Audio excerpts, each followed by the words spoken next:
Hello mga idol, kumusta mong tanan diha mga idol? Magchika ta mi tas magbiyahe mga idol. Abi nyo mga idol, nagtuo ko mga idol kung mag-vlog ta mga idol, kung mamonetize na ta mga idol, makakwarta na dayon ta ning pag-vlog mga idol. Pero di nasayop ko mga idol. Dili lalim day mga idol kining pag-vlog mga idol. Abi niyo mga idol, abi sa isa ka video mga idol, may na lang kung muabot og 1,000 views mga idol, may na lang na ay 0.1 yung mo earnings ani mga idol. Kung dili viral imong video mga idol, abi una ni ra nga nagbiyahe-biyahe mga idol, nagvideo-video ko aning palibot aning mintas nagbiyahe mi tanaw-tanaw aning palibot aning karsada sa tanan nga maagian. May na lang unta nagdaay maganahan mo tan-aw ani og mo like og mo share og mo comment kay kana makatabang-tabang gyud mga idol, pero kay wala mga idol wa gyud tay mahimo mga idol kay di ito pwede makapugo sa tao mga idol.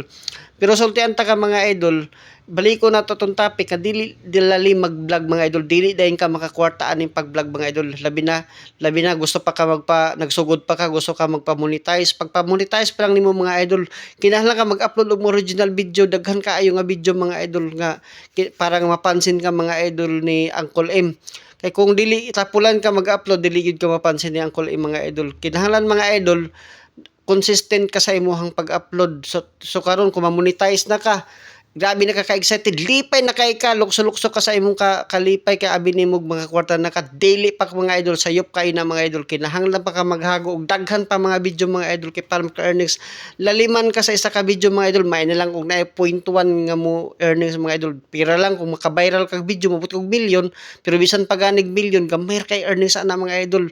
Labi na kung depende sa imong video nga imong gi-upload, o kung video nga dili mga original o mga edited ra nga mga video nga gikuha nimo sa platform app, problema gyud ang mga idol sa pagpila pa ng kamilyon, wala gyud na earnings mga idol. Pero kung video original imuha gyud na video mga idol, tsamba maluoy si Uncle M, tagaan ka nga pila ka point ana, pero kinahanglan gyud mo haguan lagi mga idol. Mo na kay sulti ko, dili lalim mag-vlog mga idol. Mo na nga dagan salamat mga idol, mo ra ni ako dili na ako taason. Dagan salamat sa inyo mga idol. Hato i-share, i-like niyo mga idol. Dagan salamat.